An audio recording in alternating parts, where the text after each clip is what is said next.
Ladies and gentlemen, welcome back to Runnin On Scuffs and welcome back to our team review series. My name is Justin Seeger and I'm doing my first review here in this series, and I'm going to be covering RFK Racing. This is the series where we cover each Cup Series team's 2022 season, and we're going to be covering each one individually from here on out. We've had a few episodes already. We just had Logan Morris covering Petty GMS. Before that, we had Zachary Bell covering the winless teams that were in the top 30 in points.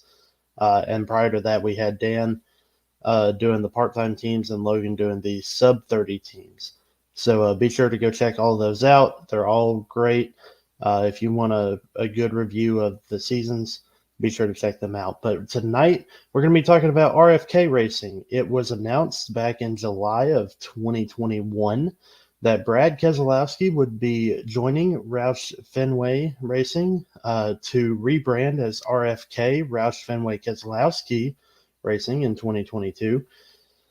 And Brad Keselowski joined the team as a owner driver, so he's taking on that kind of Tony Stewart role, if you will. Denny Hamlin as well, of course. Brad Keselowski driving for his own team, unlike Denny Hamlin. So their 2022 season was one for ups and downs, I will say, and it's kind of a tale of two stories, and we'll get into that here. Let's start with Brad Keselowski, the owner of RFK, the veteran at RFK, driving the number 6 car, the famed 6 car. We've known drivers like Mark Martin, David Reagan, and Trevor Bayne, and most recently Ryan Newman to drive the 6. Brad Keselowski taking over that ride full time. This was his first year as co-owner of the RFK team, 13th full-time season in the NASCAR Cup Series as a driver. He started the season off with a win in the first duel at Daytona, a pretty good highlight for Brad Keselowski, and unfortunately for a guy of Brad Keselowski's caliber, the 2012 Cup Series champion, that was really the only highlight of his season. He was able to get a pole at Texas in the fall, but ultimately his season just seemed to struggle. It was his worst statistical year since 2010 when he first joined Penske. He had an average finish of 19.2, which was his first season since 2010 to have an average finish outside of the top 15. So not a great season for Brad K. No wins, only one top 5 that he was able to record, and only 6 top 10 finishes. This is the first time since 2013, back when NASCAR had the chase format, that he failed to advance to the postseason.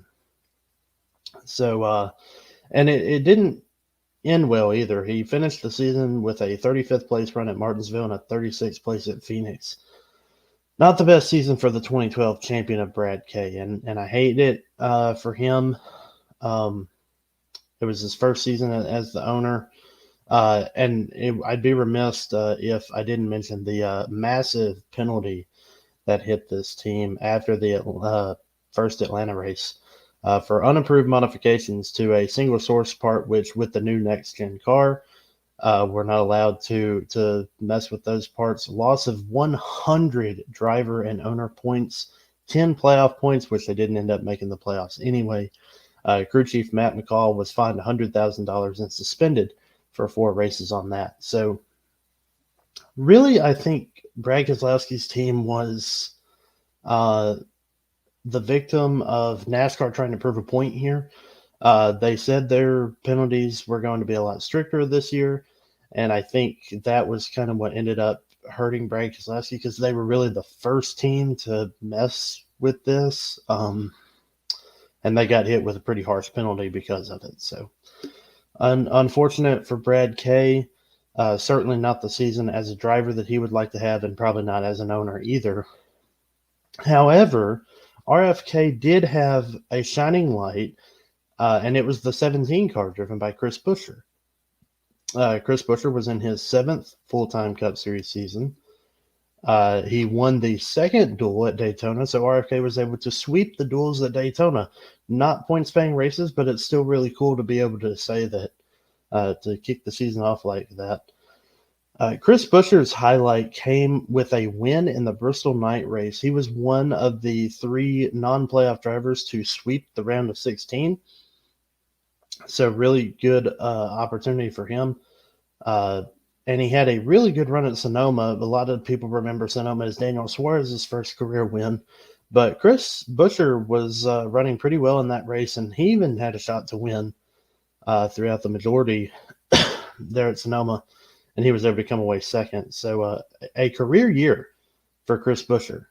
He had the 1 win, which is his second career win, first win since his rookie season of 2016, where he had that kind of fog out win at Pocono.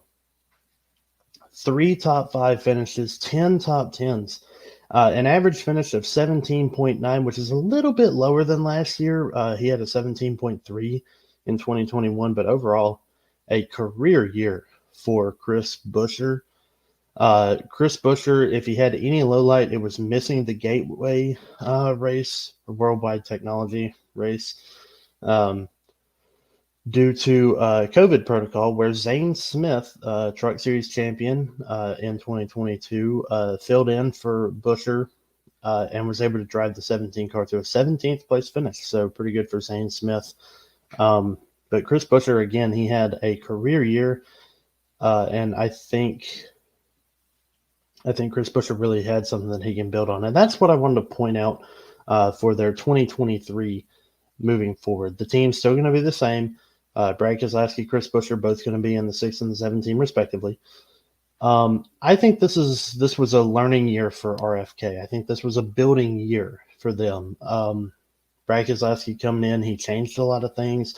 The next gen car changed a lot of things. But I think especially towards the end of the year with Chris Buescher's success, I think they really proved that they can be contenders, potentially playoff contenders, and who knows? Maybe Chris Buescher can go out and get more wins. He was really good on road courses. We know Brad Keselowski is really good on super speedways. So I think this is a team that we'll see bounce back moving forward. Brad Keselowski was able to finish the season 24th in points. Pretty impressive after a 100-point penalty hitting them. And then Chris Buescher was able to finish 21st in points, which, again, for missing a full race, pretty impressive as well.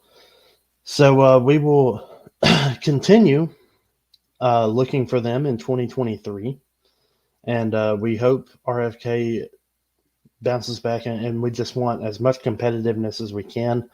I think RFK is a team that has the ability to get up in playoff contention, maybe not championship contention just yet, but certainly a team that can compete and can run for playoffs, can run for the occasional win here and there. And I think Brad Keselowski is the kind of guy to lead them there. So looking forward to their 2023 season. And with that said, that'll do us for our RFK team review. I want to give a quick shout out to everybody watching. Thank you for tuning in.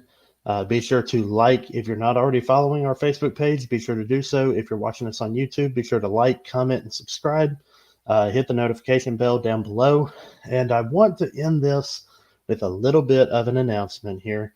I waited for this one. I waited for my episode.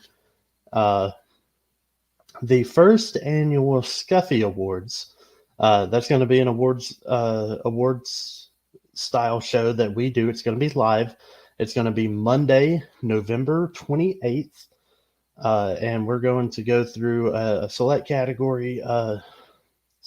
of categories of awards to be given out for the 2022 season.